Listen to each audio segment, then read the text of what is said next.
Praetor Amalthus. What is it? I have a report to make regarding the situation with the Aegis in Tantor. Please, come inside. Yes, Your Eminence.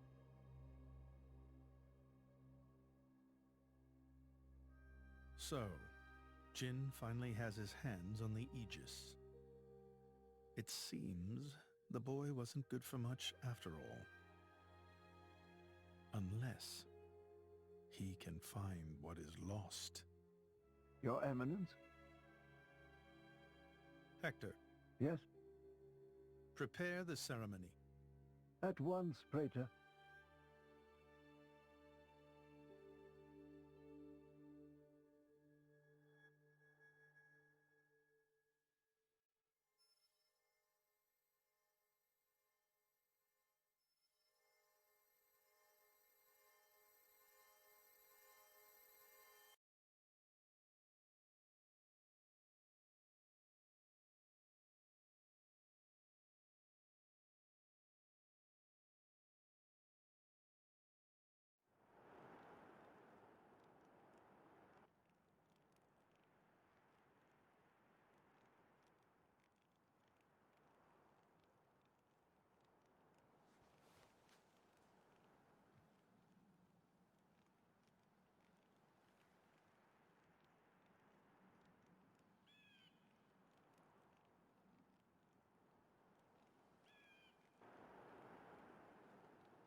Rex, still sleeping? It's 2 days now. His injuries were quite severe. The worst is over, but his body needs time to recover. He'd better get well soon, or...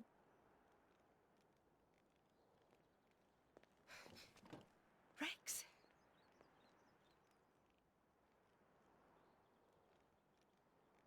What's that? I'm leaving. But where will you go? Good question. Can't live on Gramps anymore. Maybe I'll head for Argentum. Rex, you... What the hell are you talking about, Argentum? What about Pyra? Do you know how desperate the situation is? Or have you finally lost it, you idiot? I know, okay? It's just... Just what? I'm done. Done? When I became the driver of the Aegis, her driver, I felt like I could do anything. But I was just kidding myself. All I've managed to do is hurt her. Again and again. So... I'm done. Oh, for crying out loud, Rex! She got herself caught to save you! I know. So what? So what? Those guys are way out of my league. I can't beat them. It's hopeless. I understand that now. She'll be safe with them. They're not going to hurt her like I do. So, I'm leaving. I've just been kidding myself all along. Me, a driver, in the end, salvaging is all... You bloody idiot!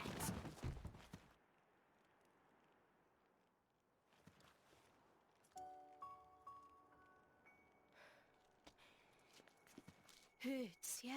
But that pain's nothing compared to what Pyra must be feeling right now. She went with those bastards knowing full well how much it would hurt. For our sake, not hers. I get it, I know. But what do you want me to do? I couldn't even slow him down. Even the Artifice's attack couldn't touch him. What chance do I have against a guy like that? The more I fight, the more Pyra gets hurt. She'll be better off without me by her side.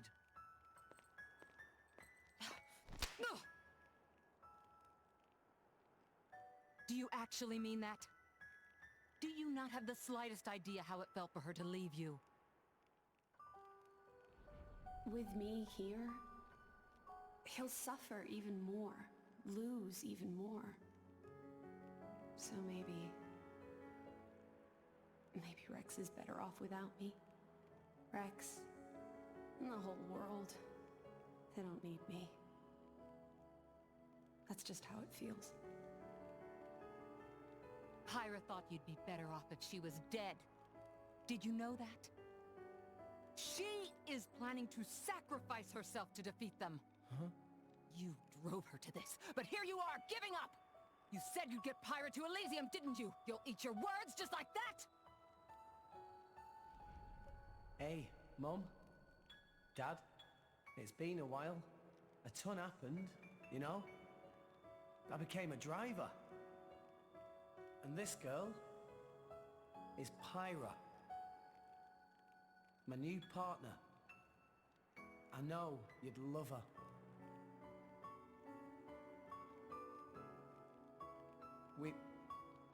We're going to Elysium, Pyra and me.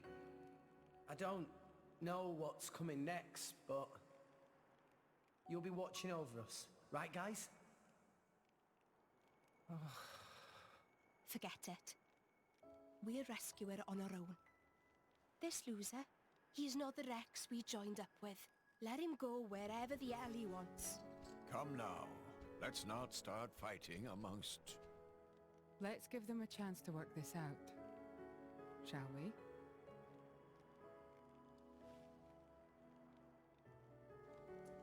You know, Nia quite right. Rex definitely not behave like himself. Giving up after one loss? That not Rex I know at all. but... Now is not time for excuses! But... Poppy? Poppy is hurt to see Rex like this. Poppy and Master Pun are not real Blade and Driver.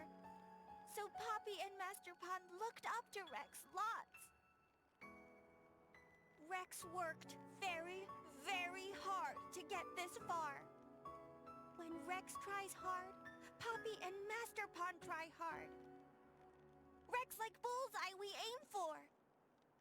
Without Rex, we not know which way to go.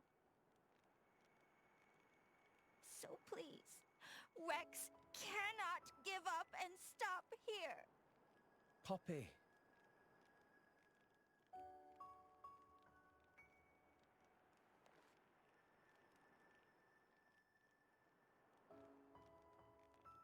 My prince? Chum! Huh? My old man wants to see you. Time to go.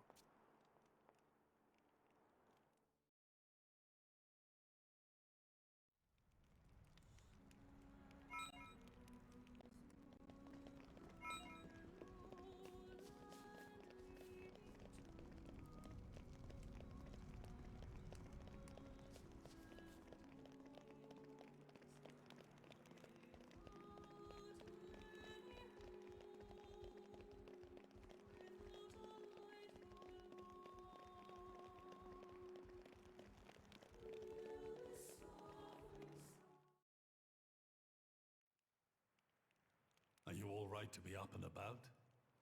Yeah. I'm all healed up. Sincere apologies. If I hadn't attempted to destroy the Aegis, they would never have...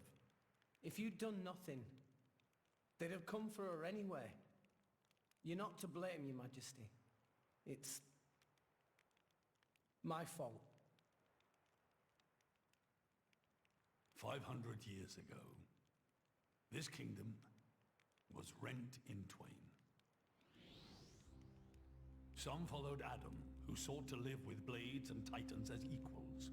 Others opposed him, preferring to consider humans as the masters and titans as our tools. When Adam returned to the Ether, his rivals seized power, leveraging the power of the Omega Fetter. They declared themselves the Tantalese royal dynasty. Claiming they were the hero Adam's descendants. Precisely. My ancestors merely used the name of the beloved Adam in order to win over the people.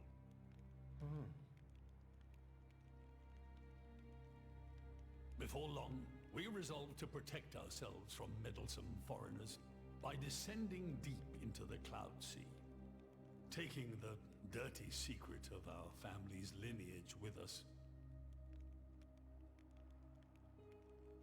The Praetorium, for their part, did not protest. Can you guess why? No.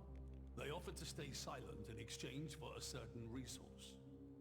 An annual tribute comprising a fixed quantity of core chips. I have something I wish to show you. What is it?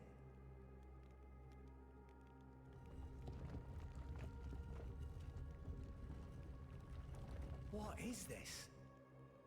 This is Gembu's ether flow.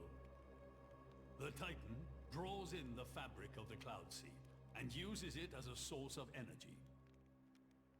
This energy flows throughout the Titan's body in the form of ether. Refining and crystallizing this ether creates core chips. This process is what you see before you. So, in other words, you're siphoning away a portion of the Titan's energy. Our cold climate and poor harvests, they are the unfortunate side effects of this process. I think I'm beginning to understand.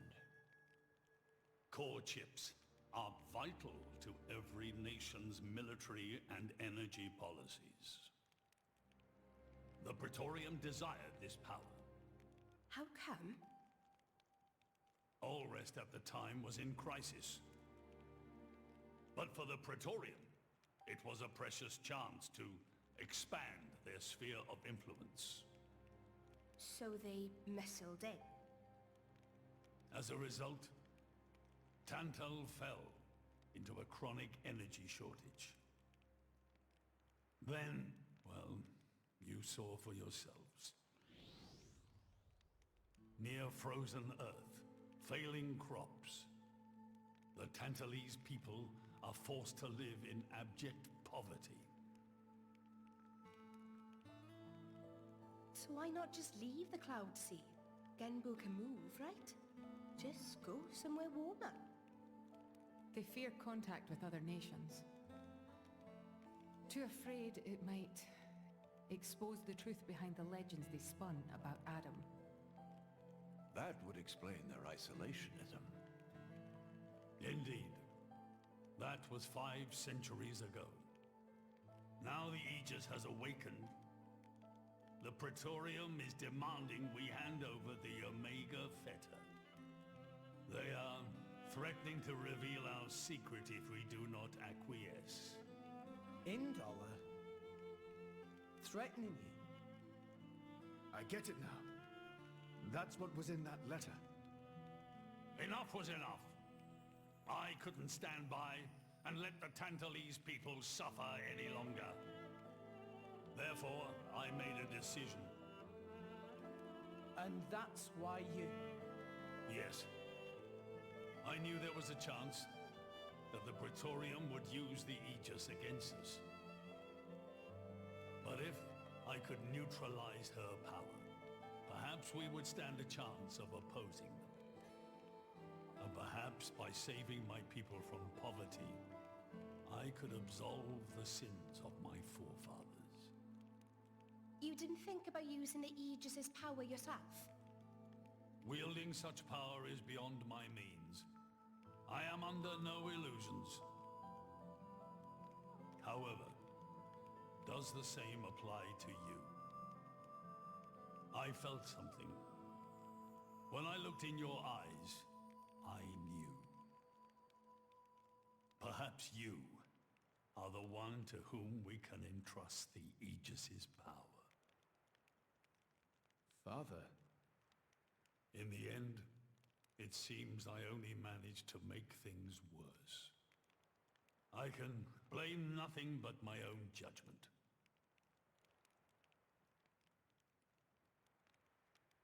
This tome records the deeds of the hero Adam.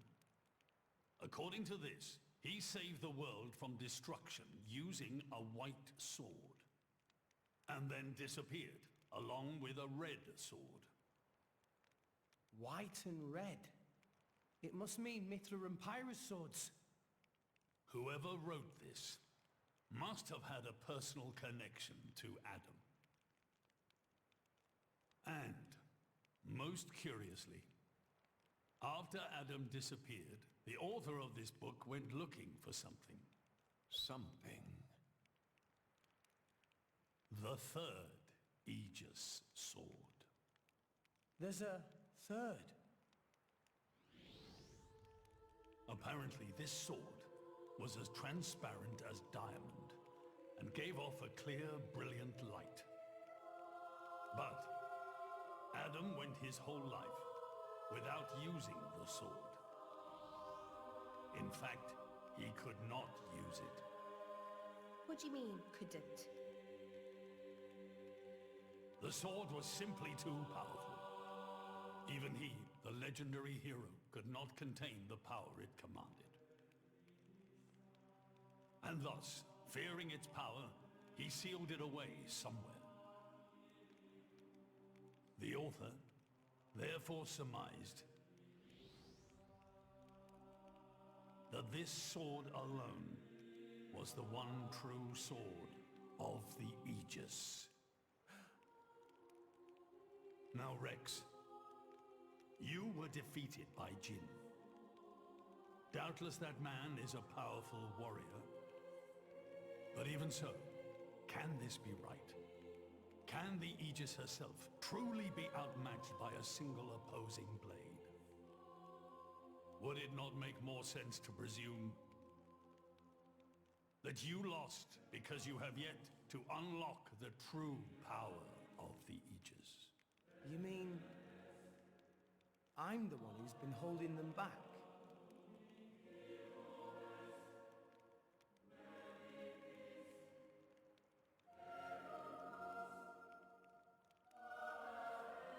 Your Majesty, where is that sword? We have to find it somehow. We have to find that sword and rescue Pyra and Mithra. Regrettably, the book does not specify the sword's location. But there must be.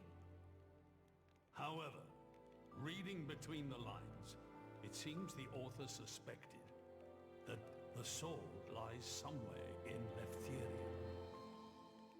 It's not much, but that's where I would begin the search. In Leftheria? Are you ready? Huh? Are you ready to do what it takes to be their true driver? Gramps? Well, are you, Rex? Yes! Of course! I'm going to be the driver that Pyra and Mithra deserve. And then, I'm gonna take them to Elysium. Then come with me. I'll show you the way.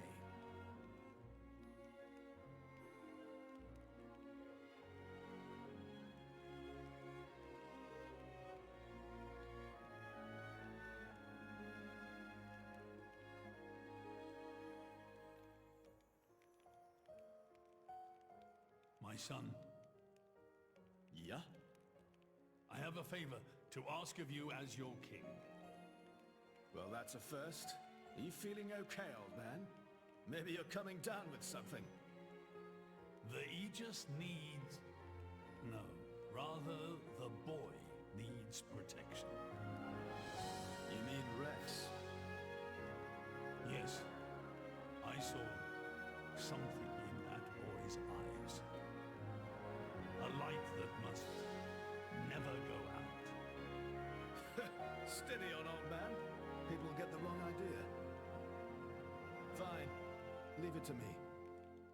Thank you. Nah, it's not like I wasn't gonna go with him anyway.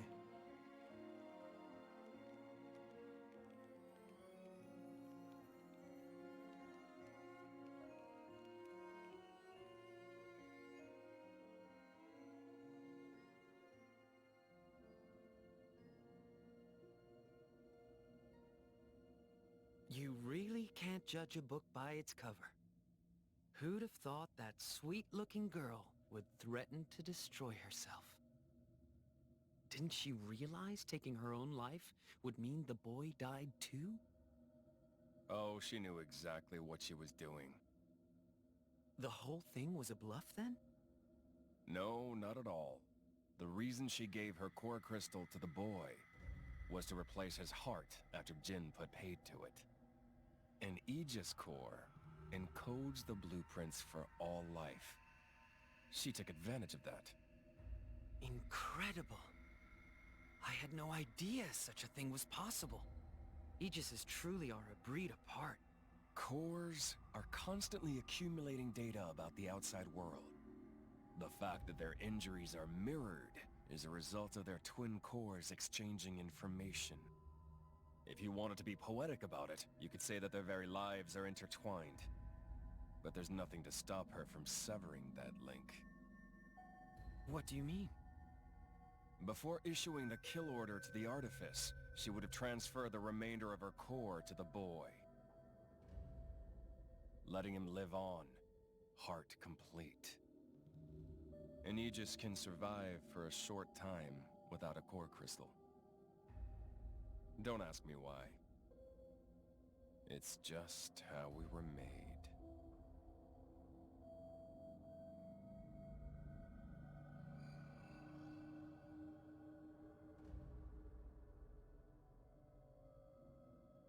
So that's the reason Jin agreed to her terms.